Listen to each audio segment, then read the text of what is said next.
I am not in my usual room. As you can see, I'm in my office because, hey, I it's just easier to do. My name is John Crump, and this is John Crump News, where I give you the latest deets and all the receipts. Actually, Matt Caster says that's pretty good YouTuber. But we're going to be talking about a cartel guy here that happens to be a former deputy and the financial division of the Drug Enforcement Agency. You know, the same drug enforcement agency that they want to merge the ATF with. All right, so there's a guy. His name is Paul Campos, I believe. Yeah, Paul Campos, who was the guy that was the deputy director. He left the deputy directorship of the DEA and started a company. So let's go ahead and play the intro and we'll get into it.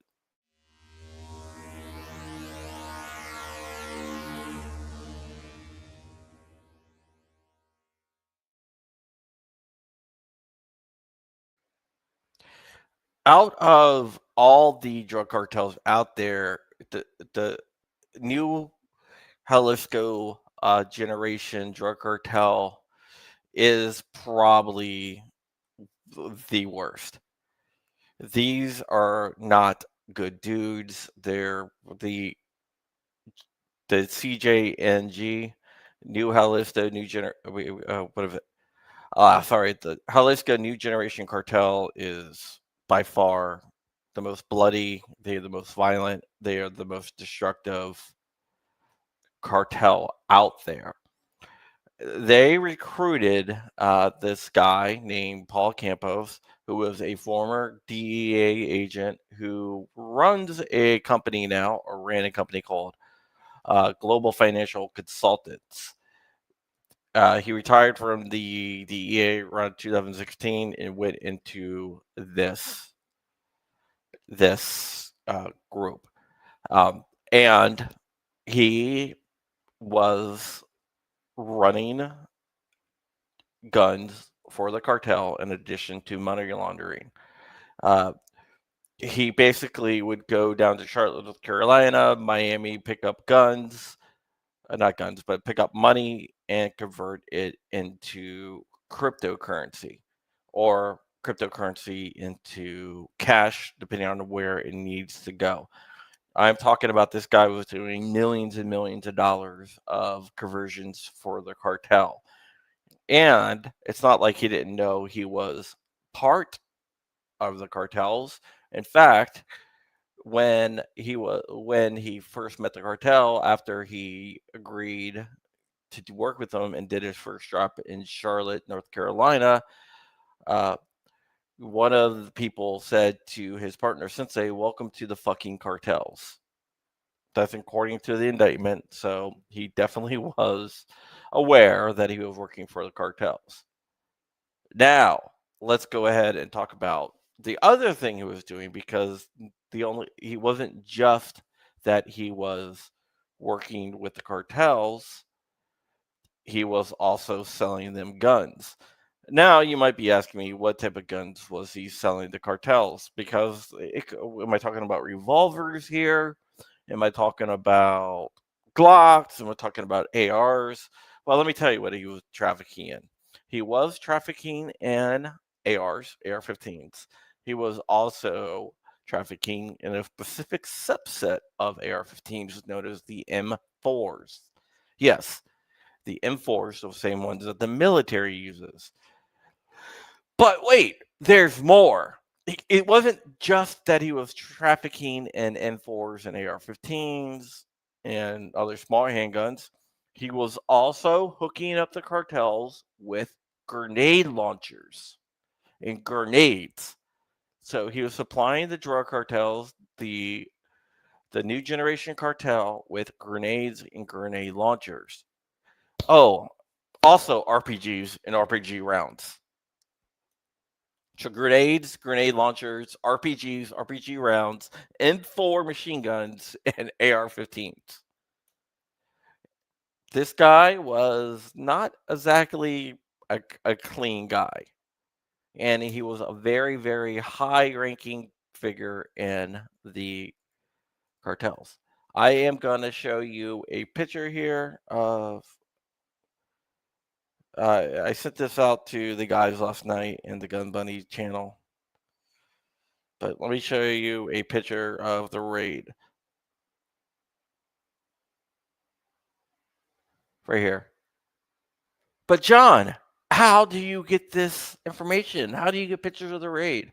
Well, it happens to be very close to my house. And the neighborhood that this guy lived in is a very, very well-to-do neighborhood.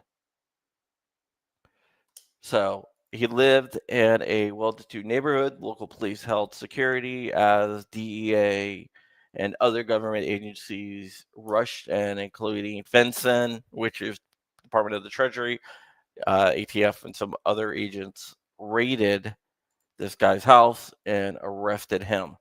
He is not looking at a low level of crime, and I'm pretty sure he is going to be put away for a lot of years here. From what I'm hearing, he laundered around $12 million for New Generation.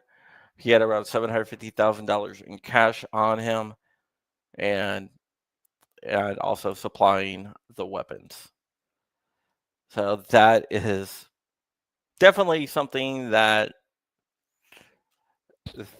is not kosher for him. Funny thing about this guy is, guess what he investigated when he was an ATF agent, a DEA agent. He investigated money laundering by the cartels. Money laundering by the cartels. That was his job. And then he decided to become a member of the cartels.